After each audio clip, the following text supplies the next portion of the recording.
Merci à toutes et à tous d'être venus. Donc ce soir, on a deux sujets particulièrement sensibles qui sont à la fois la bienveillance et la bientraitance en gynéco-obstétrique et le déni de grossesse. Alors ces deux sujets sont d'actualité à la fois en métropole, parce que vous avez dû entendre ce qui s'est passé un peu sur les violences gynécologiques et obstétricales. Moi, j'avais été invité à la province sud il y a un an pour débattre un débat public sur le sujet. Et j'ai senti vraiment qu'il fallait qu'on sensibilise le personnel soignant sur ce sujet. Et moi, je me suis mis dans une démarche au sein de la maternité sur ce sujet. Et puis, concernant le déni de grossesse,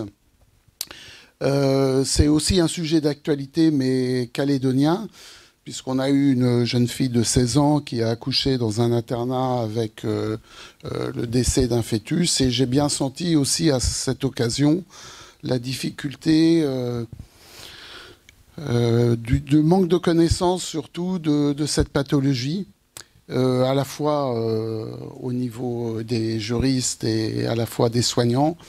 Et ça va peut-être apporter un autre regard sur ce qu'est le déni de grossesse ce soir.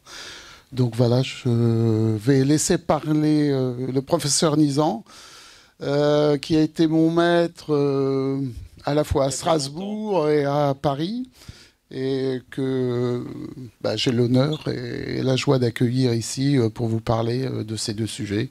Et il fera aussi de formation à l'IFAP sur ce sujet. Et aussi, demain, on fait passer des examens d'échographie à des étudiants. Donc, on a profité de sa venue. Merci Eric. C'était un immense plaisir pour moi d'être parmi vous. D'abord parce qu'il y a un réel dynamisme médical sur le Caillou. Et en plus, pouvoir contribuer à l'amélioration des pratiques, c'est toujours beaucoup de plaisir. Deux sujets, effectivement, mais qui sont connectés l'un avec l'autre. Je ne suis pas sûr qu'en France, aujourd'hui, les femmes qui présentent un déni de grossesse soient accueillies dans de bonnes conditions. Et je me souviens, comme interne, d'avoir devisé gaiement à l'internat: ah, on m'a encore envoyé un fibrome qui en fait était une grossesse au 6e mois, et on rigolait. On rigolait, mais pas la femme. Pour la femme, c'est un drame absolu. Ces femmes sont en général des victimes. Parfois, leur enfant est une victime également. Et je reviendrai en deuxième partie sur ce sujet, puisque vous avez eu un dossier, mais vous allez en avoir d'autres. Le déni de grossesse est plutôt fréquent. En prenant la présidence du Collège national des gynécologues obstétriciens en 2017, c'était pas une bonne idée 2017, parce que c'est 2017 l'année de MeToo. Et donc j'ai eu droit à des articles dans les journaux, le président des violeurs, et plus récemment encore, une de mes anciennes internes, Chrysoula Zakharopoulou, qui a été nommée ministre au commerce extérieur par Macron. Au lendemain de sa nomination comme ministre, s'est vue accusée par 3 femmes un peu bricolées par la France insoumise de viol. Chrysoula est spécialiste de l'endométriose. C'est une fille qui opérait bien, qui travaillait bien, qui a fait beaucoup pour l'endométriose. Et le fait qu'elle soit gynécologue permettait, a posteriori, de l'accuser de viol. Inutile de vous dire que ça, si ça continue à se généraliser, ça empêche totalement nos pratiques. Il n'en reste pas moins qu'on a pris conscience au fur et à mesure d'un certain nombre d'erreurs et de travers de notre spécialité. Et c'est là-dessus que je vais commencer à parler. Notre médecine est très particulière. C'est une médecine de l'intimité. Et je trouve que la pudeur est une vertu. Or, nous balayons littéralement tous les éléments de la pudeur dans notre métier, d'ailleurs sans nous en rendre compte. Et donc, rares sont les femmes qui peuvent désexualiser leur vagin, et le médecin qui prend soin d'elle, pour lui ou pour elle, le vagin de la femme n'est pas l'organe sexuel. Et donc il y a un gap évident entre ce qu'il y a dans la tête du soignant et ce qui se passe dans la tête de la femme. La cabine de déshabillage me balade beaucoup dans toute la France. Il y a plein d'endroits où les femmes se déshabillent devant le médecin et se rhabillent devant le médecin. En France, c'est interdit par la loi. Mais les gens qui ne font pas mettre ne serait-ce qu'un paravent pour permettre à une femme de se déshabiller, les gens qui font mettre toutes nues les femmes, c'est inutile. Il n'y a aucun sens à cela. Et donc, se mettre une seconde à la place des patientes rend plus acceptable nos gestes. Je le fais avec mes internes. Je leur dis, tiens, tu restes habillé, tu te mets en position gynécologique là, viens voir par là. Ça change la donne. Je ne vous dis pas pour un examen proctologique, hein, mais leur dire, mets-toi un peu à la place des patientes, non seulement dans tes gestes, mais également dans la manière de parler. Imagine que ce que tu dis, on le dirait à ta fille, à ta femme ou à ta mère. On vous a appris à la faculté à ne pas vous mettre à la place des gens. Je vous dis le contraire. Mettez-vous à la place des femmes et demandez-vous ce qu'elles peuvent penser de vos gestes. Mettre une sonde vaginale devant un parterre d'externe ou même devant un mari sans couvrir la femme, c'est un geste anormal. Je me balade dans beaucoup de maternités en France. 90% des maternités ne font pas attention à ça. Et en prenant une chefferie de service dans ma carrière, je suis rentré dans la salle d'écho, j'ai vu qu'il y avait 10 externes en arc de cercle et une sonde vaginale dans le vagin. Je prends un chant, je le mets sur la patiente, et les internes m'ont chanté « Le patron est pudibond à Noël ». Non, je ne suis pas pudibond. On couvre une femme quand on met un objet dans son vagin. Même d'ailleurs s'il n'y a personne pour regarder. Parce que ça montre que vous êtes sensible à sa pudeur. Vous validez le fait qu'elle puisse être choquée par ce geste-là. C'est-à-dire, vous vous mettez de son côté en lui disant « Ta pudeur m'importe, ta pudeur est une vertu et moi, je respecte ta pudeur. » Très important. Faites attention au regard sur la vulve. Sonde vaginale et spéculum sont introduits dans le sexe. Les doigts ont une consonance sexuelle possible. Et donc tout ceci, depuis MeToo, MeToo a été une très sévère remise en question de notre discipline. Sur le consentement et sur les paroles qu'on est capable de prononcer. Et dans un premier temps, j'étais choqué qu'on nous accuse de 1000 choses qui me rappelait quand même des comportements d'il y a 40 ans lorsque j'étais interne. Rappelez-vous les salles d'accouchement d'il y a 40 ans. Moi, la sage-femme qui m'a appris à faire des touchés, elle disait aux jeunes qui criaient quand elles accouchaient parce qu'il n'y avait pas d'IVG à l'époque, « Bah, t'as pas crié comme ça quand on te l'a fait. » Il y avait des violences dans les paroles qui étaient inacceptables. Et moi, je me disais, on a fait des progrès considérables en 40 ans. Pas suffisamment. Pas suffisamment. La bientraitance, c'est une science, au même titre que la pathologie placentaire, au même titre que l'utérus cicatriciel. Nous devons discuter dans les staffs, et je sais que ça se passe ici, des événements indésirables qui se produisent en matière de bientraitance. En obstétrique, on a une conséquence considérable des mauvaises paroles et des mauvaises pratiques en matière de bientraitance qui s'appelle le stress post-traumatique. Vous savez, ces femmes qui n'ont plus de rapport sexuel pendant 3 ans après un accouchement, qui font un grand tour autour de la maternité pour ne plus la voir, qui ne viennent plus voir personne parce qu'elles ont honte d'être en dépression.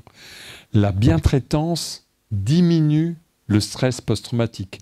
Le stress post-traumatique, c'est 17% des accouchements normaux. 30% des césariennes en urgence. Et le stress post-traumatique entraîne assez souvent une dépression postpartale. Et on vient de démontrer, ce sont les Anglais, qu'une femme déprimée a des conséquences neurologiques sur son enfant. C'est-à-dire que, au lieu de faire des gousi-gousi dans le cou et de chanter des berceuses et d'être une maman gaie qui éclate de rire, c'est une maman triste qui s'effondre en larmes quand la porte du mari qui part au travail se ferme, qui ne va pas regarder son bébé de la journée, qui va pleurer toute la journée, qui va lui donner le biberon comme ça. Eh bien, 100% des suicides chez les jeunes de 16 à 18 ans sont des enfants qui ont eu une mère déprimée. Pas 90%, 100%.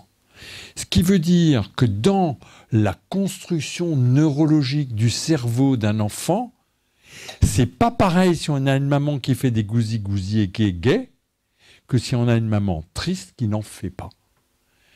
Et le syndrome de stress post-traumatique accroît cet effet. Alors on a fait des énormes efforts pour mettre des cerveaux normaux et pour le diagnostic prénatal. Les cerveaux sont normaux à la naissance et on les détruit par une maman qui ne va pas bien et dont on ne se préoccupe pas. Ça passe au travers de notre trou dans la raquette du postpartum, mais c'est accru par des événements de bientraitance qui sont négligés dans les maternités. Je vais vous donner un exemple. Ça se produit dans toutes les maternités, un peu plus en public qu'en privé pour cet exemple-là. La patiente vient pour le plus beau jour de sa vie. On va revenir sur ce plus beau jour de la vie qu'est l'accouchement. Et puis tout d'un coup, il y a une trouble du tracé et on se met à courir dans le couloir pour lui faire une césarienne en urgence. La patiente, elle a une impression de mort imminente. Elle a l'impression que son bébé va mourir. Elle était venue avec un neurose sur la tête et tout va très bien. Et tout d'un coup, c'est l'enfer. On sort le bébé. Au staff, on dit la mère et l'enfant se portent bien. Dossier suivant. Personne ne voit que la patiente est enfoncée dans son lit, qu'elle ne regarde pas son bébé, que personne ne lui explique qu'elle va sortir de la maternité sans qu'on lui explique ce qui lui est arrivé. Et la spirale de la dépression commence.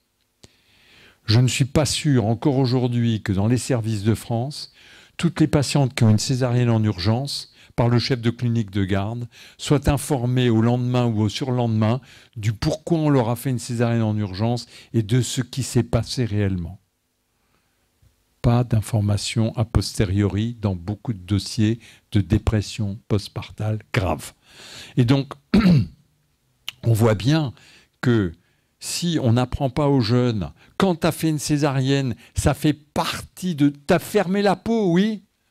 Tu es allé voir la patiente une fois, 2 fois. Tu es parti en vacances. Quelqu'un d'autre est allé la voir à ta place pour lui expliquer ce qui s'est passé. Parce que ça fait partie du geste. Mais vous voyez tous des femmes qui ne savent pas pourquoi on leur a fait une césarienne. On en voit tous dans nos consultations.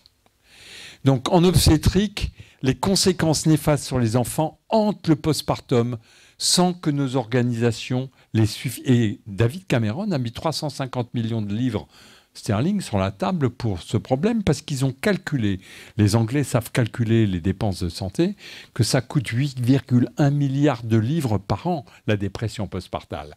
Donc, qu'est-ce qu'ils ont fait? Ils envoient chez toutes les accouchées des femmes qui ont une centaine d'heures de formation, qui sont briefées pour détecter la dépression du postpartum, même chez une femme qui leur fait des risettes quand elle ouvre la porte et chez qui tout est nickel, qui ont un certain nombre de signaux et qui sont à même de tirer la sonnette d'alarme, cette femme ne va pas bien.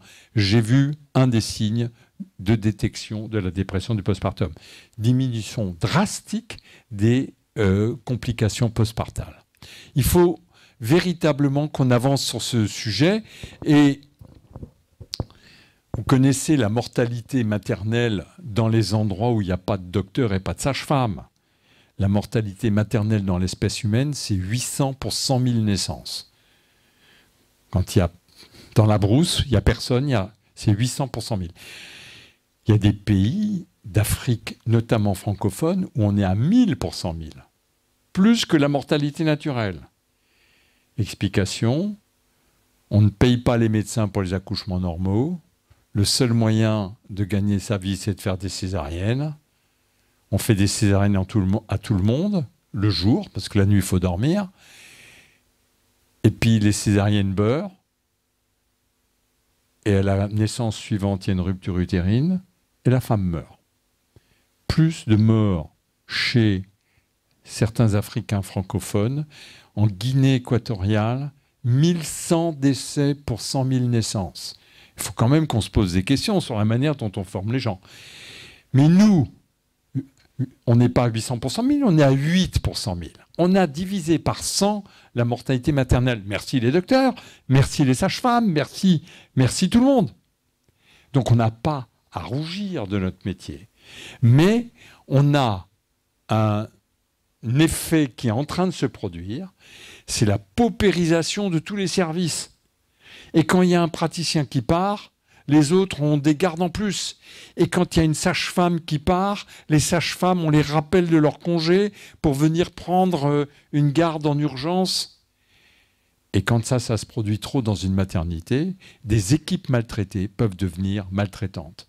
Il faut qu'on soit très vigilant sur ce qui est en train de se produire actuellement, où la paupérisation du milieu obstétrical, de la grossesse et de l'accouchement peuvent entraîner une augmentation de la maltraitance insidieuse. Dans mon service, je vais vous raconter la dernière histoire catastrophique. Une femme fait sur Google une description horrible de la maternité où je travaille. Qu'est-ce qui s'est passé? Elle est venue chez nous, elle a dit « J'ai entendu beaucoup bien de votre maternité ». Et puis, au cours du travail, j'ai demandé une péridurale.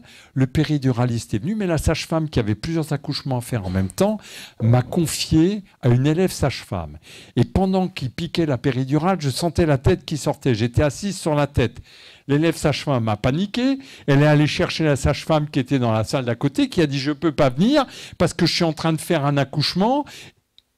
Une horreur, le cauchemar, l'enfer.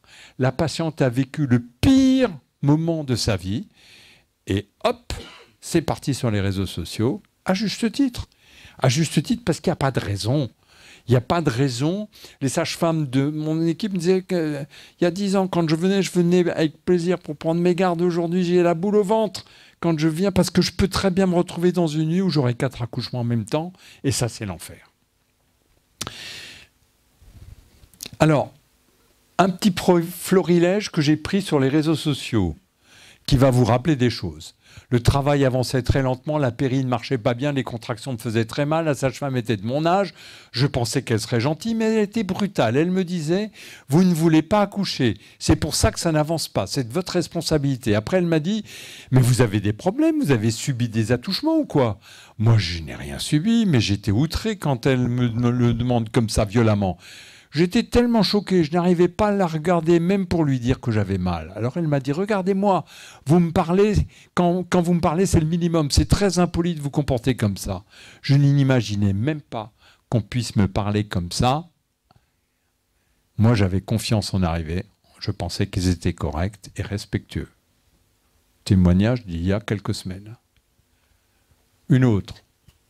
La sage-femme dit qu'elle va devoir aller chercher le placenta. Elle ne me dit pas ce qu'elle va faire ni pourquoi elle doit le faire. Elle me prévient que l'anesthésiste va venir me poser une rachie puisque je n'ai pas pu avoir la péri. Après la pause, le médecin, la sage-femme et l'auxiliaire discutent et rigolent dans la salle. Personne ne me parle. Est-ce que ça vous dit quelque chose?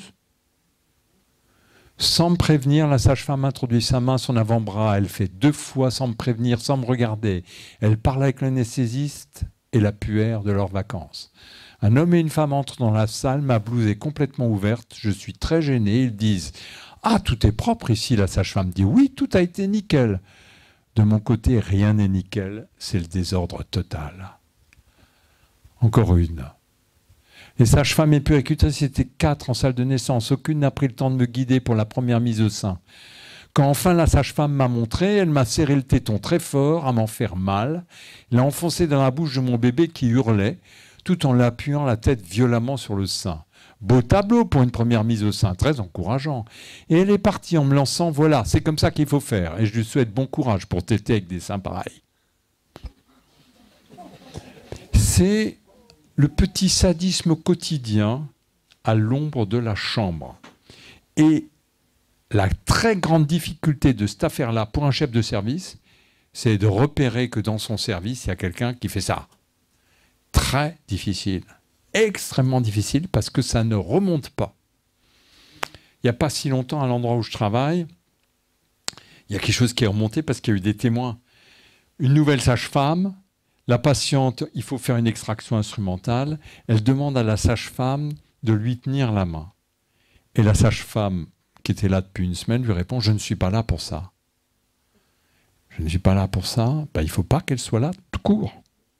Au revoir. » Quelqu'un qui a aussi peu d'empathie et qui n'a pas la formation bien-traitance ne doit pas exercer ce métier parce qu'on fait des dégâts. Et des dégâts qui peuvent entraîner des conséquences néfastes sur les enfants. Ce que nous n'avons pas fait ou aurions pu mieux faire, rassurer les femmes sur l'absence de risque, ce n'est pas une bonne idée. Et ça ne l'est toujours pas. L'accouchement, le plus beau jour de la vie, mais il faut arrêter ça. Mais c'est une pub mensongère. Pour 50% des femmes, ça ne va pas se terminer comme elles l'avaient prévu. Césarienne en urgence, extraction instrumentale, hémorragie de la délivrance, complications au moment de l'accouchement. Alors on dit aux femmes, mais c'est le plus beau jour de ta vie. Ce qui les empêche de se préparer aux complications possibles, parce que si on ne vous a pas prévenu qu'il peut y avoir des complications, vous ne pouvez pas vous y préparer. Et moi, j'appelle ça une politique patriarcale et nataliste. Pourquoi patriarcale? Parce que ces pauvres chéris, il ne faut pas les affoler, elles ne vont plus nous faire d'enfants. C'est là que ça vient. C'est un truc qui a 50 ans. Il faut qu'on arrête nos pubs mensongères. L'accouchement, ce n'est pas le plus beau jour de la vie d'une femme. Et de toute façon, il peut y avoir des complications. Elles le savent. Mais elles le savent et on ne leur explique rien. On ne leur explique pas ce que c'est une césarienne en urgence. On ne leur explique pas qu'on peut être amené à faire une épisiotomie ou qu'il peut y avoir une déchirure du vagin. Tout simplement parce qu'il ne faut pas les effrayer, ces pauvres petites chéries. Tout le monde a oublié que l'accouchement peut se compliquer gravement et ce non-dit nous porte préjudice. Il faut que toute la profession soit capable de dire « Eh bien non, on n'accouche pas à la maison parce que s'il y a le moindre accroc, là, en France, on a une augmentation de l'accouchement à domicile. Et vous savez quoi, dans l'endroit où je travaille à Neuilly, le top du top, c'est d'accoucher à domicile sans sage-femme. C'est la nouvelle mode. Donc ça, moi, on ne peut pas demander, on ne peut pas imposer aux gens de prendre l'ascenseur pour descendre de chez eux. S'ils veulent sauter par la fenêtre, ils ont le droit. Mais qu'au moins, on ait dit, nous, que l'accouchement, ce n'est pas le plus beau jour de la vie, que ça peut très bien se passer à la maison sans sage-femme. Oui, ça peut, mais ça peut aussi ne pas. Deuxième, le paradoxe informationnel. Quand vous opérez, ceux d'entre vous qui opèrent, je sais qu'ils donnent une information complète à la patiente.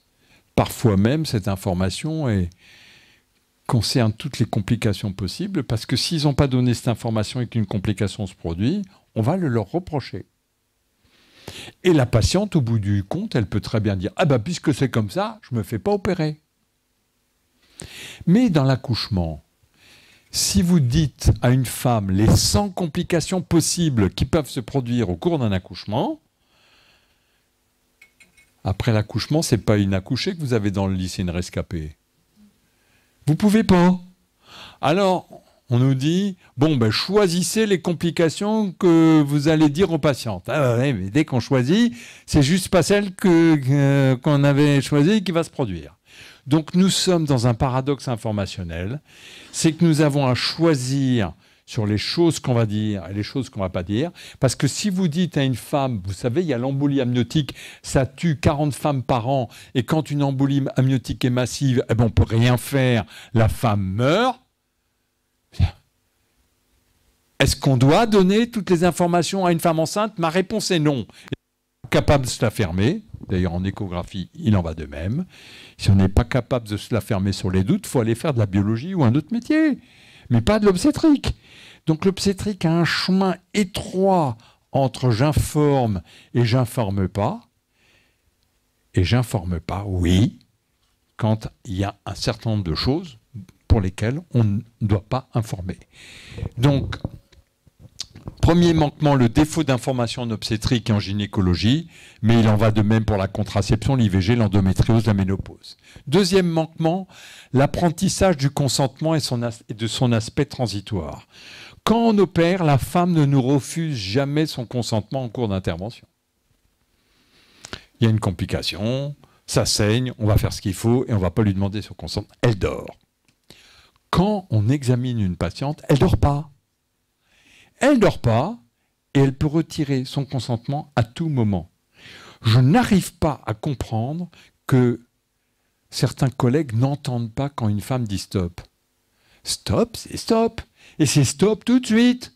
Après, on verra comment on se débrouille. Mais stop, c'est stop.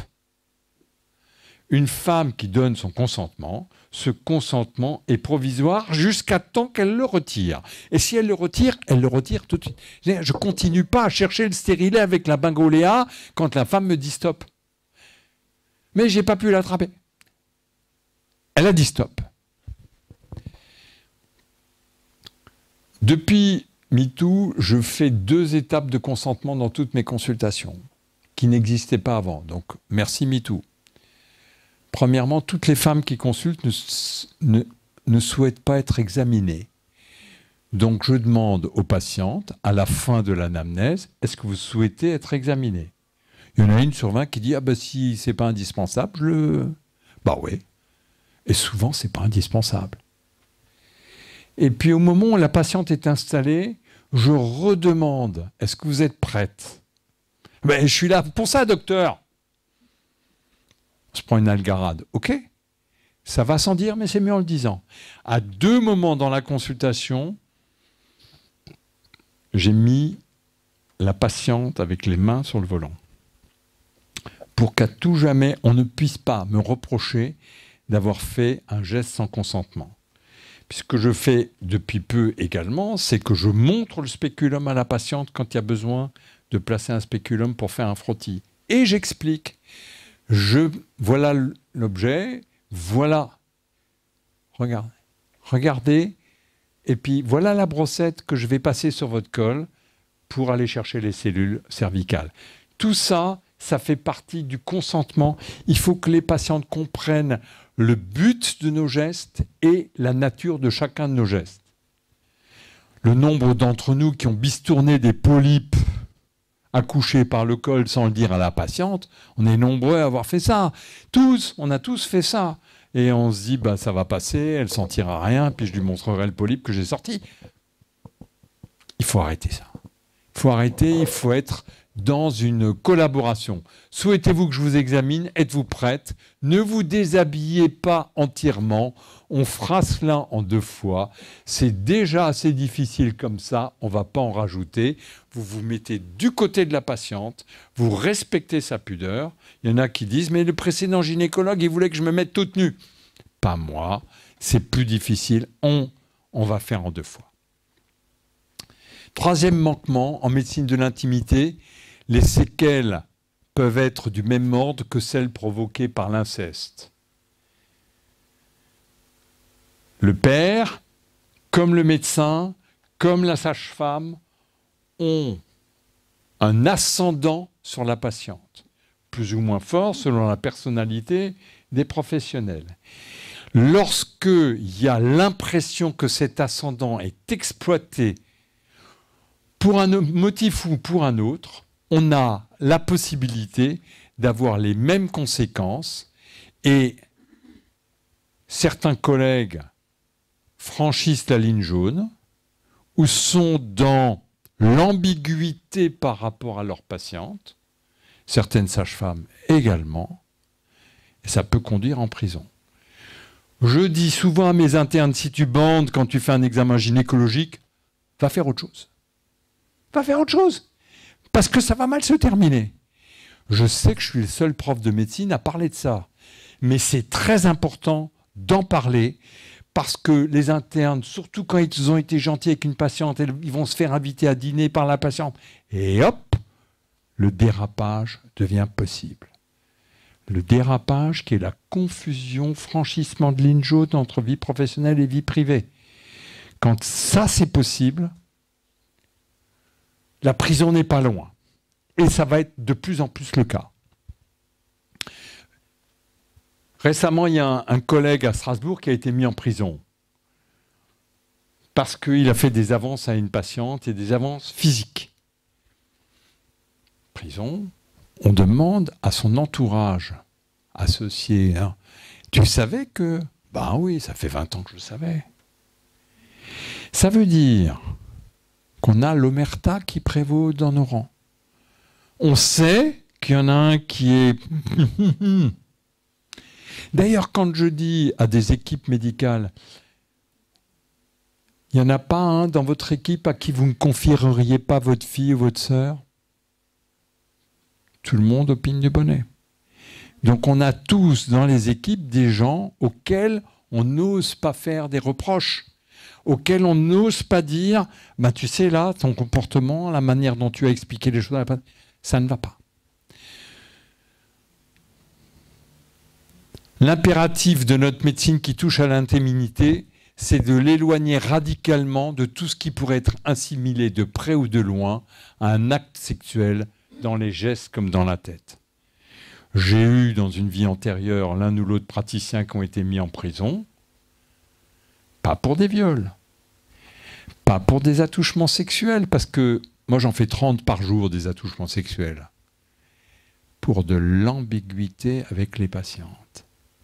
L'ambiguïté qui fait que la patiente s'imagine qu'elle compte plus qu'une autre pour le médecin. Elle rentre à la maison, elle se met à gamberger, à fantasmer, et puis il ne la détrompe pas lorsqu'elle revient en consultation parce qu'il est flatté par l'effet de séduction qu'il a eu sur elle. Et hop, ça monte, et la haine est très proche de l'amour, et ça se termine mal.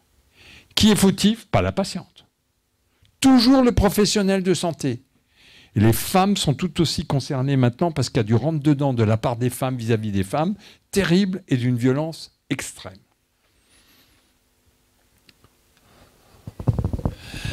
À proscrire formellement les phrases « mais non, ce n'est pas douloureux, c'est dans votre tête ». Quand on a mal et qu'en plus le professionnel de santé nie la douleur, ça fait 2 fois plus mal. Ne soyez pas si douillette, rien de ce que je fais n'est douloureux. C'est aussi comme ça dans votre vie sexuelle. Là, franchissement de ligne jaune. Pardon. Je ne sais pas ce qui s'est passé.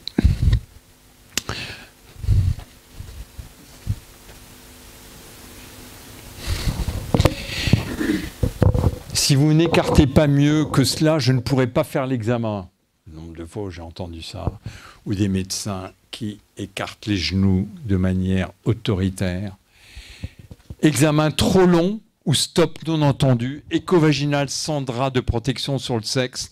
Tact et sensibilité sont essentiels pour notre métier et malheureusement, on ne les apprend pas. Autre conseil pratique, ne jamais tutoyer, sauf tutoiement ancien. Quand on a toujours tutoyé une femme et qu'elle vient en consultation, bon, bien sûr qu'on ne va pas arrêter de la tutoyer. Mais je vois tout un tas de médecins qui tutoient leurs patientes ou qui tutoient certaines de leurs patientes. Comment voulez-vous qu'elles ne s'imaginent pas qu'elles comptent particulièrement pour le médecin? Quand c'est culturel, ok, mais soyez vigilants à ça. Ne vous mettez pas à tutoyer facilement. Culturel. Et d'ailleurs, le tutoiement en général, il est dans les deux sens. C'est que s'il y a tutoiement, c'est qu'on se tutoie. Quand le médecin tutoie une patiente qui le vouvoie, c'est du paternalisme en pur eau.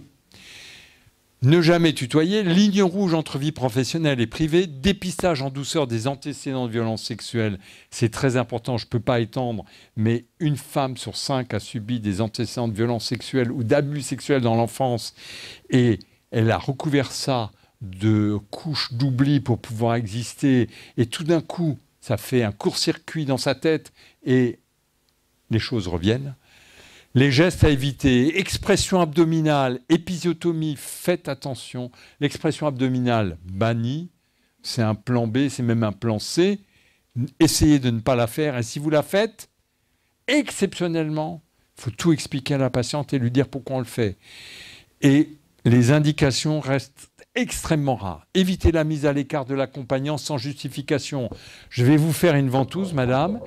Monsieur, est-ce que vous souhaitez rester? S'il souhaite rester, pourquoi vous voulez le virer? Ah, vous avez peur qu'on vous voit? Mais en tout cas, lui, il va penser ça. S'il y a un pépin,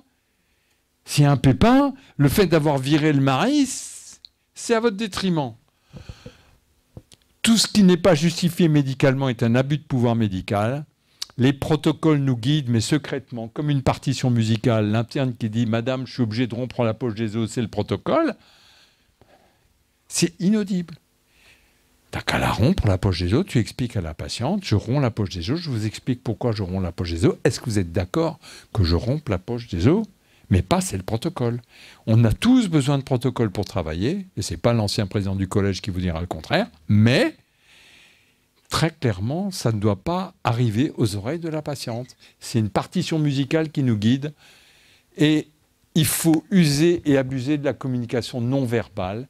Les patientes ont besoin de voir qu'elles comptent à nos yeux, qu'elles sont importantes, que nous les écoutons, et ça ne prend pas beaucoup de temps pour le montrer. Formation des jeunes médecins, ils sont mis au contact des patients dès le début de leur formation, comme on jette des chiots à l'eau pour leur apprendre à nager, c'est vrai, et démunis quand ils rencontrent sans aucune formation la souffrance d'un deuil périnatal, la complexité d'une IMG ou le comportement inhabituel d'une patiente. Moi, j'ai découvert ça avec une très bonne interne qui était en premier semestre. Elle voit une femme qui vient pour une fausse couche. Elle dit « Madame, asseyez-vous là, je vais faire quelque chose d'important. Je vais faire une césarienne et je suis à vous après. » Procès. Je ne pouvais pas le reprocher à mon interne. On ne lui avait pas dit que la fausse couche, c'est quelque chose qui peut être dramatique aux yeux d'une femme. Et elle a dit « Ah bon, la césarienne, c'est important et ma fausse couche n'est pas important ?» Procès à l'hôpital. Donc, depuis, je fais une formation pour les internes dans leur première semaine. Nouvelle sage-femme, nouvelle interne, le deuil périnatal. 2 heures de cours. Comment on gère le deuil périnatal. La laïcité à l'hôpital, 2 heures de cours. La juste distance entre le médecin et la patiente, 2 heures de cours. De manière à ce que cette médecine de l'intimité-là, ce n'est pas comme quand on soigne et quand on fait de la dermato ou de la neurologie. Séminaire d'entrée dans la spécialité devrait avoir lieu dans tous les services formateurs pour que les patientes ne fassent pas les frais de l'inexpérience. Il faut savoir être fier de nos résultats. Notre santé sexuelle et reproductive est parmi les meilleures au monde. Seul pays où la fécondation in vitro est gratuite. Il n'y en a pas un seul au monde. Seul pays où l'IVG est gratuite. Pas un seul au monde. Donc, on ne peut pas dire qu'on maltraite nos patientes. On ne peut pas le dire. On peut même dire que la qualité de nos soins est excellente.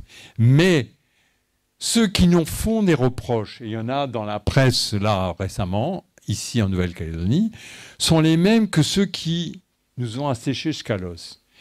Quand j'étais président du collège, Madame Schiappa, ministre de l'égalité homme-femme, s'est empressée de nous donner des coups de pied dans les tibias en disant « Les gynécologues, obstétriciens font 75% d'épisiotomie. » Le vrai chiffre, c'est moins de 10%.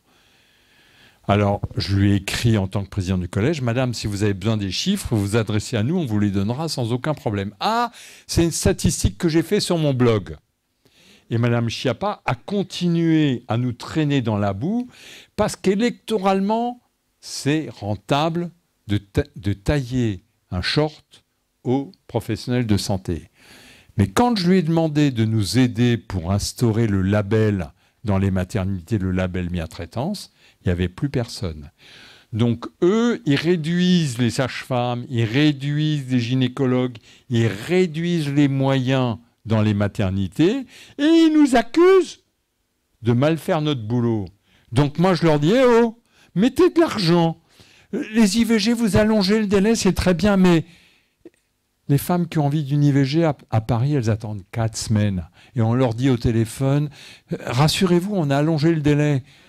Donc, moi, je veux bien qu'on trompe les femmes en allongeant le délai d'IVG, mais ça coûtait rien, alors que mettre de l'argent sur l'IVG traité comme une urgence, ça coûtait des sous. Et donc, je suis favorable à ce que la profession se réveille en disant aux politiques et aux associations de patientes, attendez, il y a peut-être à hurler contre les maternités qui ferment. À Paris, chaque été, on ferme 3-4 maternités, pas assez de sages-femmes, pas assez de médecins. Et alors, les femmes font du SAMU sur le périphérique avec leurs contractions. Et l'été dernier, il y a un bébé qui est mort. Personne ne l'a su. Après MeToo, le monde change, les rapports sociétaux se tendent.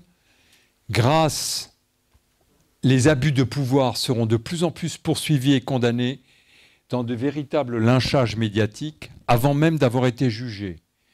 Vous avez entendu un professeur parisien spécialiste de l'endométriose. Elles ont rassemblé 35 000 personnes devant l'hôpital Tenon pour faire des manifestations halte au viol.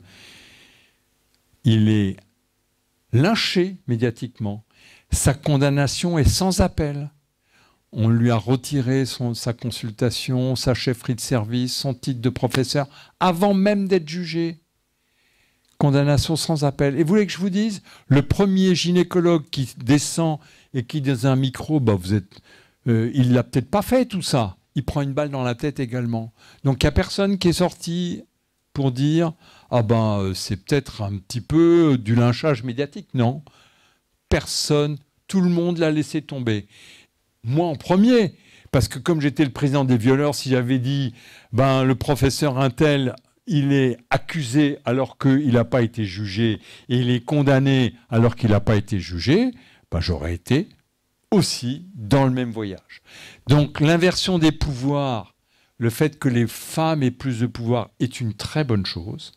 La libération de la parole des femmes est une excellente chose et ça nous oblige à serrer les skis dans le champ de bosse.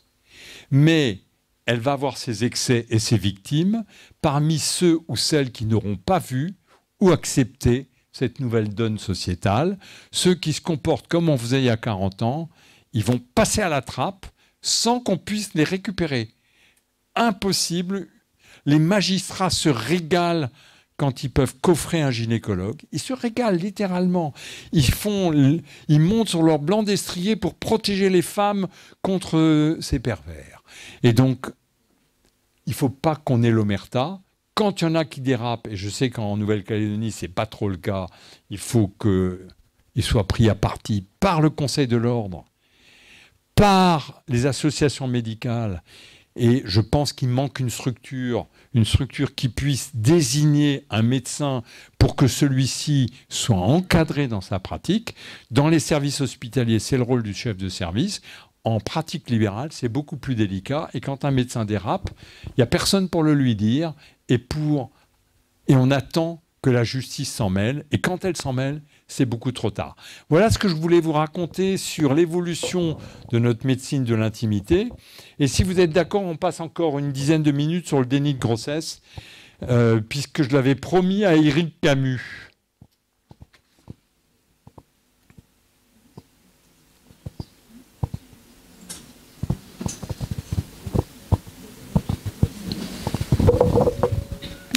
En ce qui me concerne, j'ai découvert le déni de grossesse à 30 ans. J'étais chef de clinique de garde dans ma maternité et on m'appelle dans le service de radiologie en face. Il y avait une table de radiologie et une consoeur en 6e année de médecine était en train d'accoucher sur la table de radiologie. Je demande qu'est-ce qui se passe. Elle était interne dans le service de chirurgie. Elle opérait depuis 4 mois avec le docteur Intel, le chef de clinique d'ailleurs. Ils étaient très, très copains, plus que copains.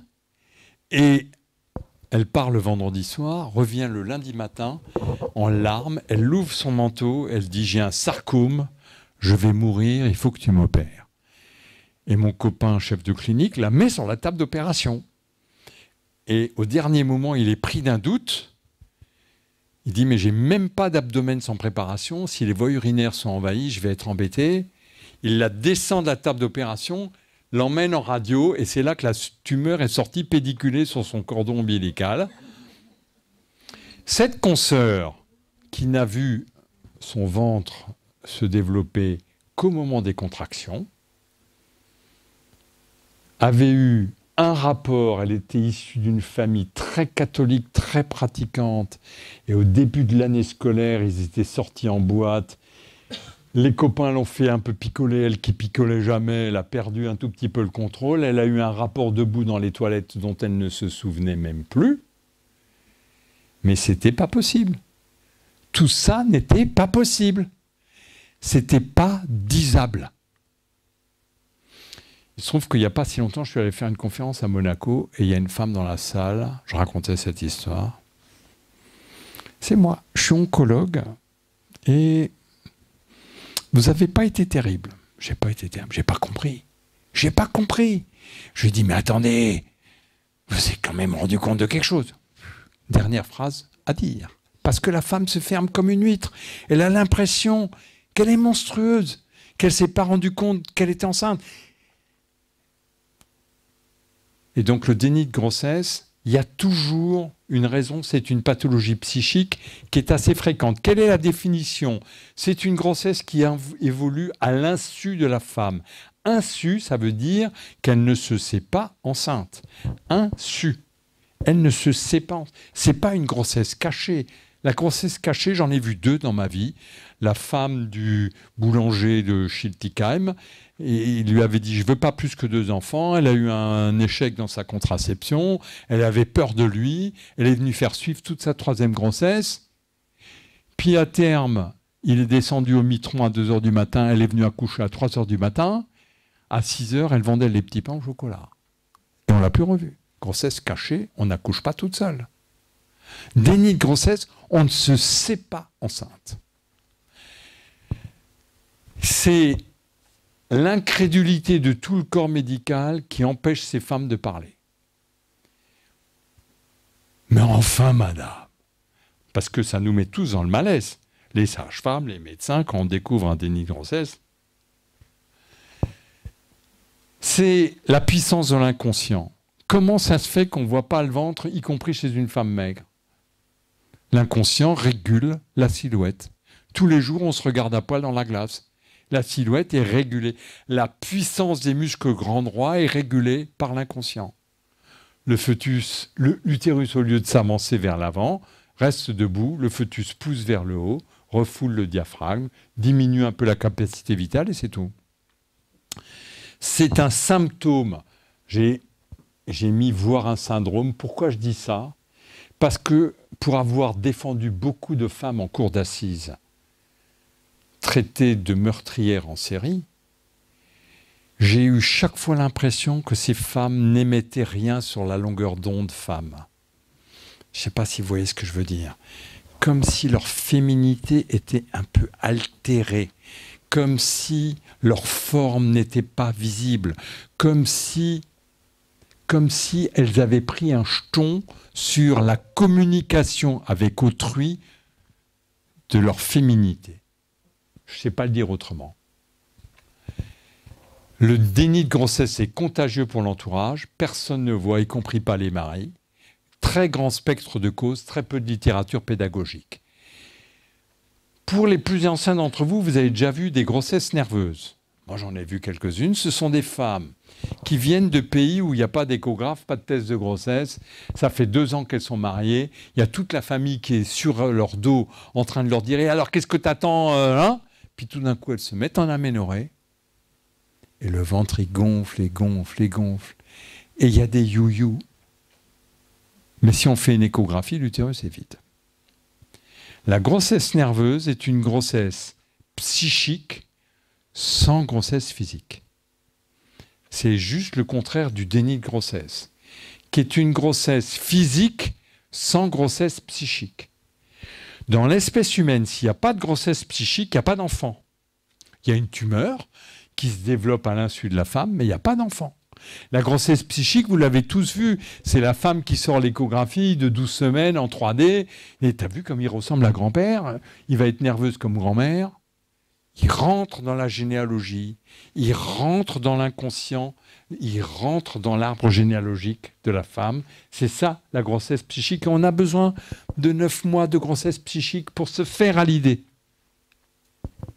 Alors, il y a 3 formes cliniques, bien entendu, de grossesse. Est-ce que je peux reculer? Oui. Il y a des femmes qui arrivent en courant à 14 semaines pour une IVG. Là-dedans, la moitié sont des dénis de grossesse. Elles viennent de découvrir la veille qu'elles sont enceintes. À 14 semaines, quand on n'avait pas senti qu'on était enceinte, c'est à prendre en charge comme un déni de grossesse. Il y a les femmes qui découvrent leur grossesse au 2e trimestre. Elles ont des nausées, des vomissements, elles sont allées voir le gastro-entérologue qui a fait une radio. Bingo. Ou leur copine leur dit « t'as un tout petit peu de ventre, tu devrais consulter ». Ce sont des femmes qui soit choisissent d'abandonner, assez rare, soit essayent de rattraper le retard de communication avec leur enfant. Puis il y a la forme dangereuse du déni qui se poursuit jusqu'au 3e trimestre. Et quand le déni recouvre l'accouchement, 25% de décès fœtal, néonatal. Parce qu'on n'est pas fait dans notre espèce pour accoucher tout seul. Pas fait pour ça. Depuis la nuit des temps, le métier de sage-femme est le plus ancien métier. On a un bassin oblique, une tête qui frise avec les bords du bassin. Dans les sociétés primitives, on s'éloigne du village, on creuse un trou dans la terre, on met de la paille, on s'accroupit sur le trou et la matrone tient la patiente sous les bras par derrière et elle fait un geste qui fait qu'elle est sage, c'est qu'elle tire la tête vers l'arrière pour engager l'épaule antérieure. Elle sait ça depuis la nuit des temps. Parce que si on tire la tête vers l'avant, on engage les 2 épaules en même temps et le diamètre biacromial, il ne passe pas. Si, il passe à condition de tirer 20 fois plus fort sur la tête. Donc ces bébés, ils sortent la tête, ils respirent. Ils ont les poumons aérés, ce qui en justice est une catastrophe. Puis ils meurent après. Parce que l'accouchement, ce n'est pas un accouchement, c'est un arrachement. Donc, 3e trimestre, accouchement danger. Aucune généralisation possible. J'ai vu un déni de grossesse chez une femme qui était en FIV. On avait un délai d'attente de 6 mois entre 2 FIV. Et elle revient au 5e mois d'une grossesse qu'elle n'avait pas vue. Bien sûr, elle était très heureuse. Déni de grossesse chez une femme qui désirait une grossesse. Vieille, jeune, tout le monde est susceptible d'avoir un déni de grossesse quand il y a la pathologie psychique qu'il faut. Cause psychique toujours. Quand la grossesse est révélée, on est dans l'après-déni, ce qui fait que très peu de psychiatres connaissent le déni. Ils ont entendu des patientes qui leur ont parlé du déni sur le divan, mais ils n'ont pas vu de déni. Il n'y a que les et moi je le dis aux magistrats, il n'y a que les psychiatres qui sont vacataires dans une maternité qui connaissent le déni. Les autres ne connaissent pas. Ce qui fait que dans l'affaire Courgeot, que certains d'entre vous se remémorent, il y avait 3 experts psychiatres qui avaient tous écrit de Madame Courgeot. Vous savez, les bébés congelés de Séoul. Madame Courgeot fait des bébés exprès pour avoir le plaisir de les tuer. Les 3 avaient écrit la même chose, elle était partie pour perpète. Madame Courgeot n'était pas une perverse, loin s'en faut, et aucune de ces femmes n'est une perverse. Un meurtrier en série, il attend sa victime au coin du bois pour la zigouiller, il ne prend pas de risque lui-même. Les femmes qui accouchent toutes seules prennent des risques énormes. Ce n'est pas des meurtrières en série, jamais. Mais les mêmes causes entraînent les mêmes effets. Quand on n'a pas pris acte de ce qu'elles ont, cette pathologie psychique-là, elles vont recommencer, et encore recommencer, et de plus en plus grave.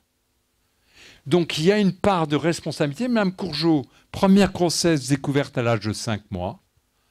On appelle l'assistante sociale pour faire la déclaration de grossesse, et roule ma poule.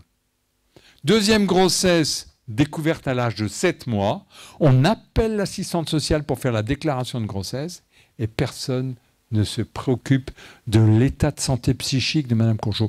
Le 3e bébé, elle accouche toute seule à Tours, il passe dans l'insert, et puis elle va à Séoul, il n'y a pas d'insert, elle les congèle.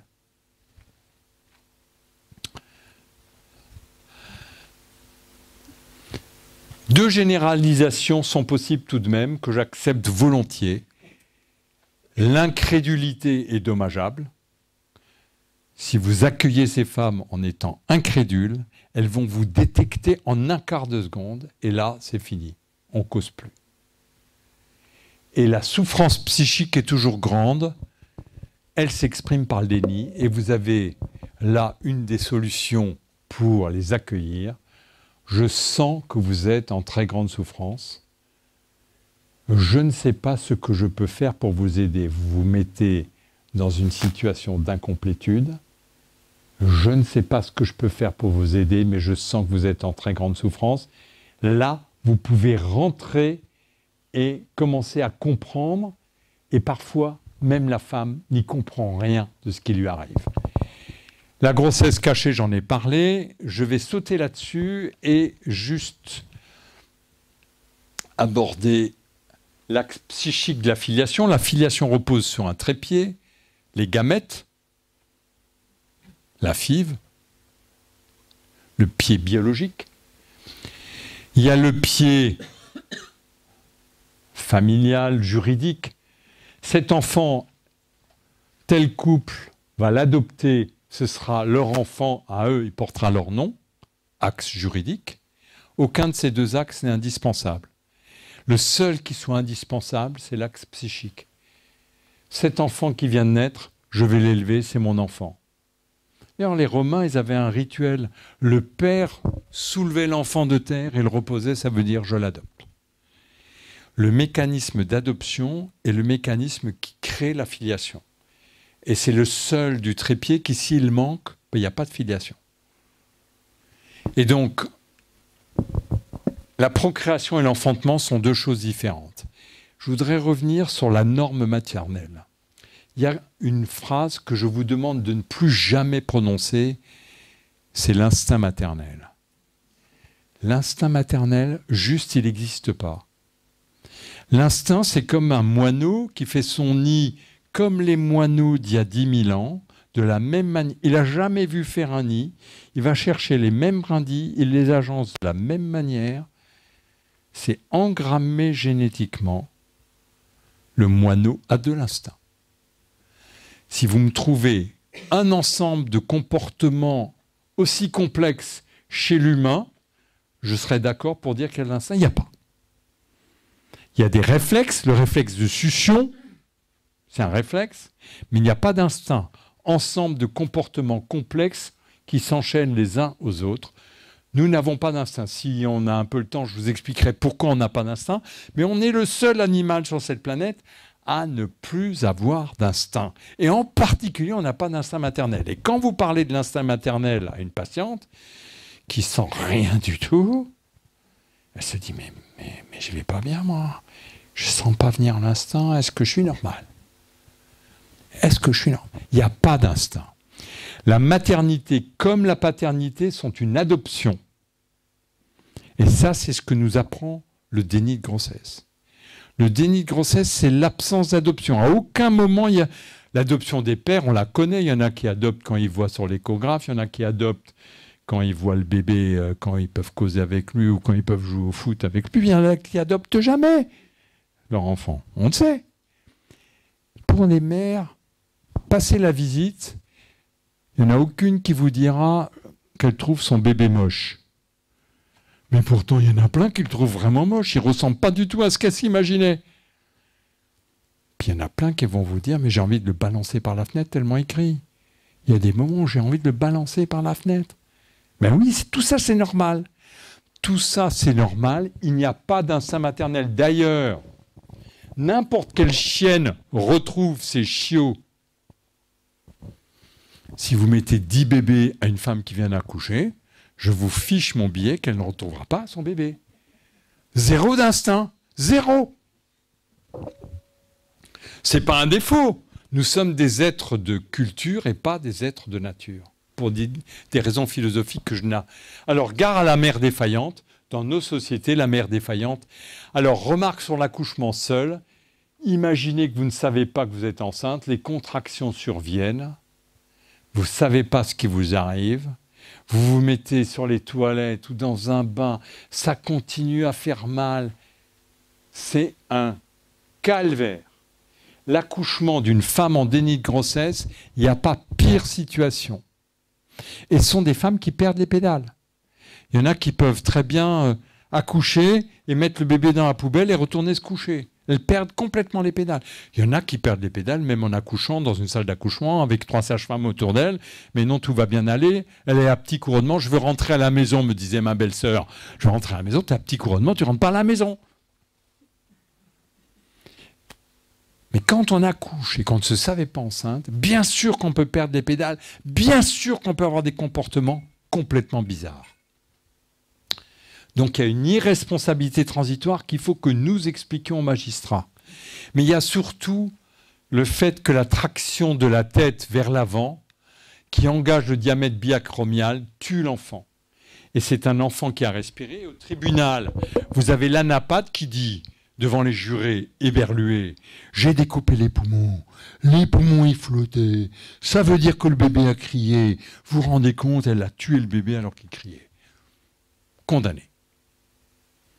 Et le bébé, les poumons, ils flottaient parce que le bébé, il a rempli ses poumons. D'ailleurs, si vous faites une IMG tardive et que vous avez la curiosité, ça nous arrive de loin en loin de faire une IMG où on a découvert tardivement une anomalie. Je l'ai fait pour le prouver à des magistrats. Le bébé, vous faites un exitus in utero, puis vous le faites naître. On enlève les poumons, il flotte. Il n'a pas pu respirer, il est né mort. Explication, les voies aériennes n'étaient pas obturées par la mort, qui est toute récente, et rien que le grand mouvement d'accordéon qui est fait sur le thorax du fœtus au passage suffit à emplir les poumons. Donc, véritablement, ces arguments d'anapathe ne sont pas des arguments valables, mais ils font condamner des patientes et ils en font condamner beaucoup. Et les gestes qui pourraient sauver l'enfant qui est en état de mort apparente, ils ne sont pas faits. L'enfant est posé sur le côté, la femme est complètement annihilée par ce qui vient de lui arriver et l'enfant meurt. Donc pour l'anapathe, il faut absolument qu'on répète à tout le monde que la confusion mentale provisoire est terrible et qu'elle peut entraîner des dégâts sur l'enfant. Ce que je dis dans les jurés d'assises, c'est que s'il y a des violences physiques sur le corps du fœtus, par exemple, j'ai vu une petite de 14 ans violée par son oncle, qui a mis 1 heure à accoucher, et qui a mis après 46 coups de ciseaux dans le ventre du bébé pour se venger.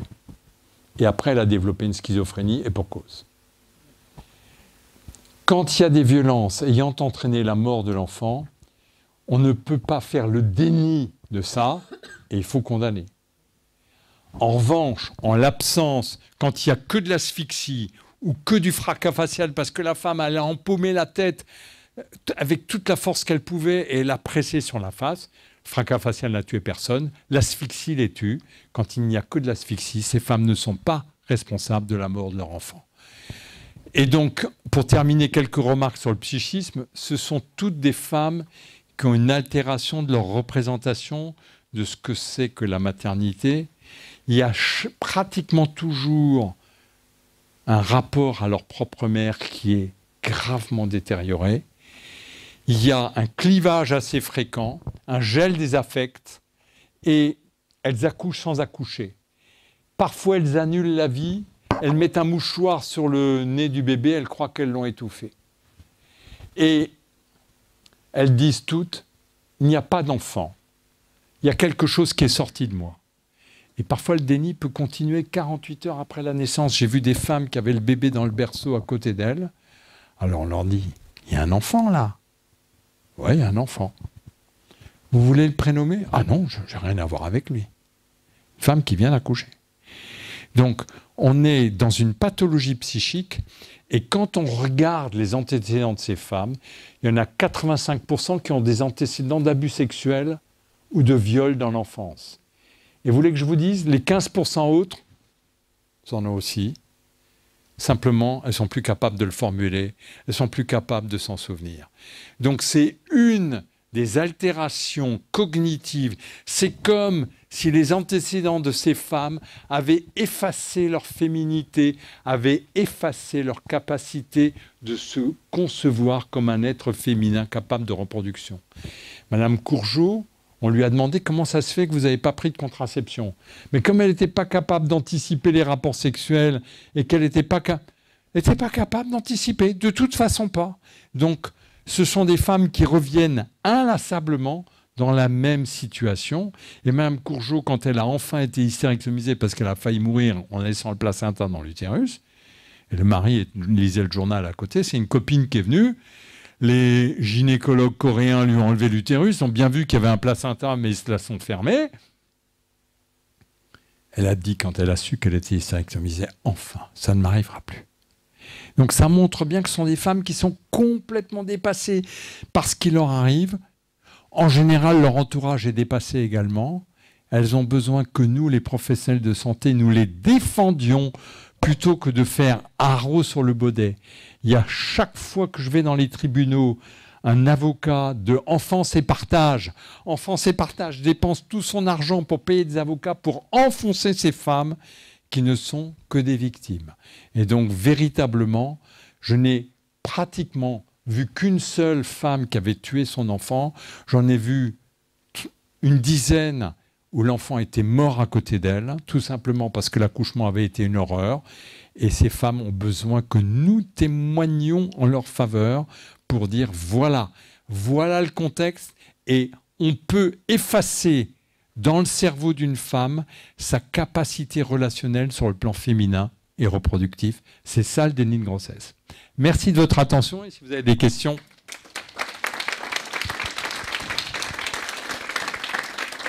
Alors, je vais faire un tout petit quart d'heure pub.